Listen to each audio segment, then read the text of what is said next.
This is the Almost Timely newsletter for the week of September 25th, 2022. 3 more months to Christmas. What's on my mind this week? Non-obvious content creation. One of the things that I hear people complain about, especially in social media content, is those lessons learned from X posts, or what can you learn from X posts? You know the ones. They're both trite and not especially helpful. Why is that? Why is that the case? Well, very often these pieces of content, they don't really offer any insight because their conclusions are very surface, right? They're very obvious. For example, there's a piece floating around on LinkedIn back in April this year about the 110th anniversary of Titanic, the sinking of the Titanic, and lessons businesses could learn.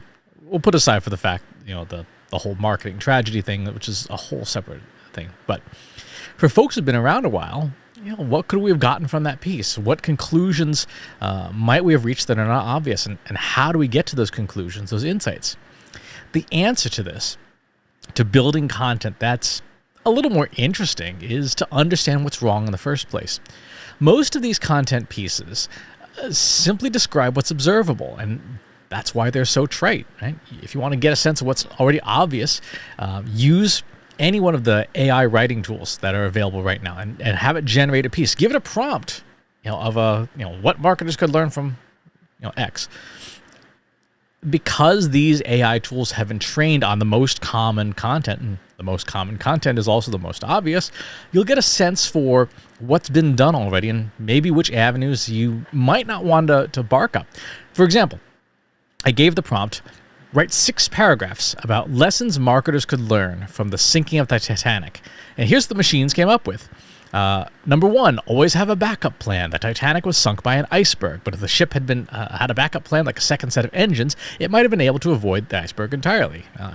There's a bunch of things wrong with this, but we'll ignore the factual stuff.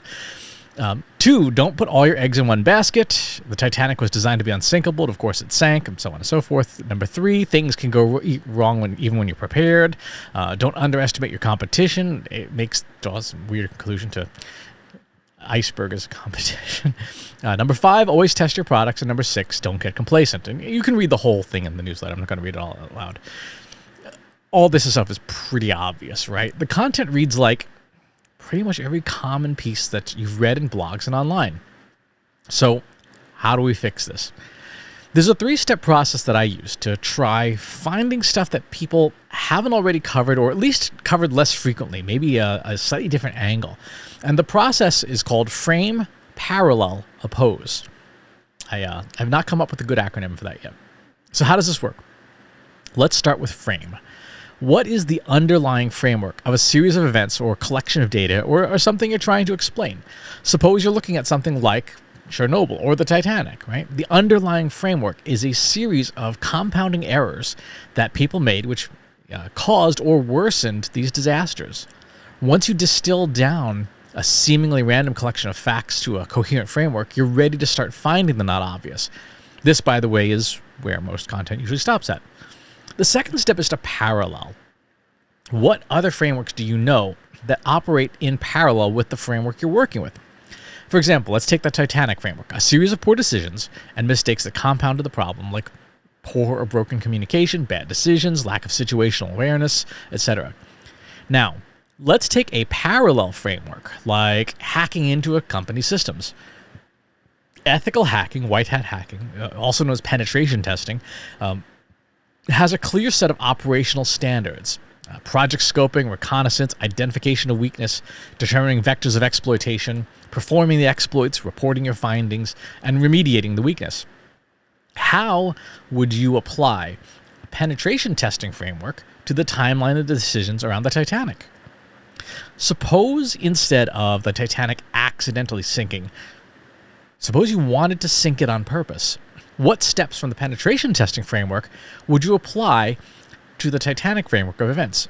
Reconnaissance and weakness identification would be your keys to making it happen, from the arrogance of the builders and the engineers, to the crew, miscommunication, to the captain, to the guests themselves, right? The guests themselves were a hot mess.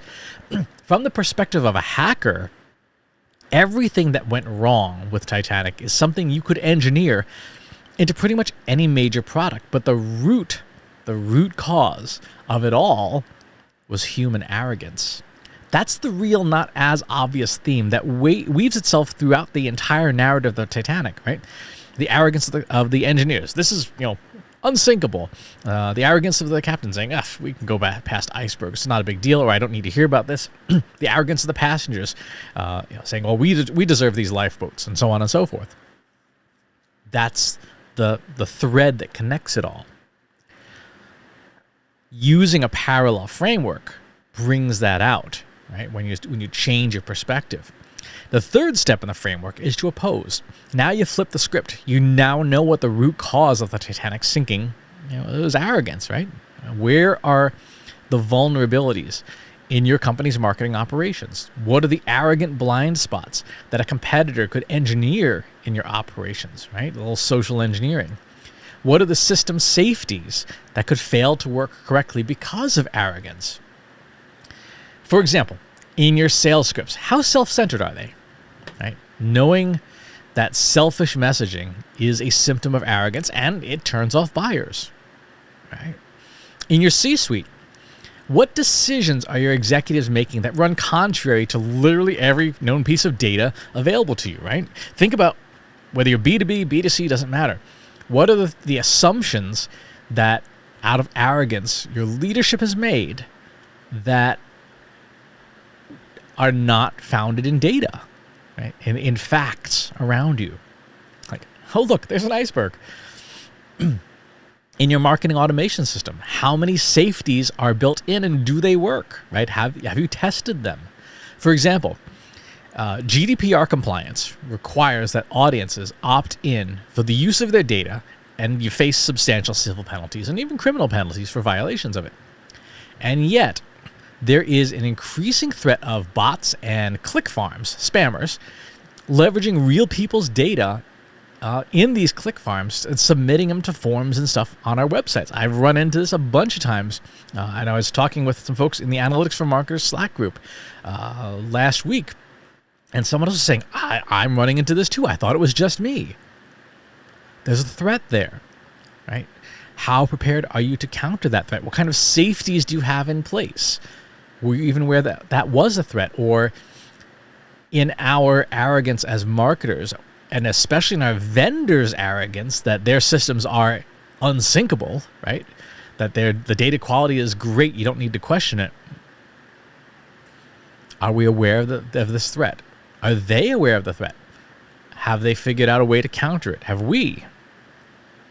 By taking a parallel framework and changing our thinking to how we might make an accident like the Titanic happen on purpose, we reveal more to the story that's useful from a content perspective, and we can create content that is not blatantly obvious and therefore adds no value. This meta framework, frame, parallel, oppose, will help you unlock more value for the content you want to create. Here's an exercise. Try this. Go onto Twitter and enter in the search box what marketers can learn from. And you'll see a whole bunch of listings. What marketers can learn from the Olympics, or this or that or the other thing. Choose any one of the many pieces that pop up and ask yourself, or do it as an exercise with your colleagues. How would you reframe the piece? Because it's going to probably be pretty obvious to be much more useful using frame, parallel, and oppose. Give that a try as an exercise to see how you can take a bland, boring, dime a dozen piece of content and elevate it to something that people aren't expecting. Give that a try.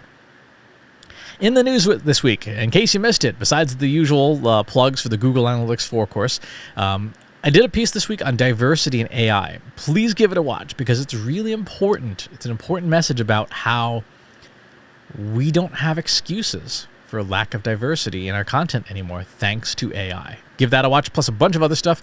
Did a fun show this week on B2B marketing metrics, so an episode of that, and social media benchmarks. In terms of jobs this week, got a bunch of new stuff. Assistant Professor of Data Journalism at UC Berkeley, Data Scientist at Verena, Data Department Analytics Manager at Western Governors University, Senior Analytics Engineer at ConvertKit, Senior Manager of Data Strategy at WPromote, Senior Strategy Consultant at Part & Sum, Senior Web Analyst at Brightspot, Solutions Director of Technology Partnerships at Claravine, technical web analytics manager at Cancer Research UK, and a web analytics engineer at Southwatt. So tons of great positions that are open. Go check them out. They're all in the newsletter listing. For the advertisement this week, it did a little bit, about 5 minutes on the Marketing Profs B2B forum. You can watch the YouTube video, and if you register with the non-exclusive discount code MPB2BFTW, you'll get 20% off your ticket. I'm speaking on a workshop and a general session there, so please come on over, and October 12th to 14th in Boston. So come on out and we can grab drinks or whatever. In the news this week, TikTok videos now have a 2,200 character limit. This is up from like 120, so that's useful. We have content marketing tools for you to use when you have no team, how first-party data strengthens your content strategy, the complete guide to SEO and guest blogging for beginners, data-centric AI. A third of scientists working on AI says it could cause global disaster via New Scientist, which is probably about right. Dimensionality reduction, and a bunch of other stuff. Upcoming events, again, the Marketing Profs B2B Forum. Come on over and check that out. I'll be at HeapCon in November in Belgrade, Serbia as well. So some fun stuff coming up on the road. That's all the news for this week. It has been a busy week. We're actually a little bit late on the newsletter this week because of travel and stuff, but I'll get you the news one way or the other. Thanks for tuning in. I'll talk to you soon. Take care. If you like this video, go ahead and hit that subscribe button.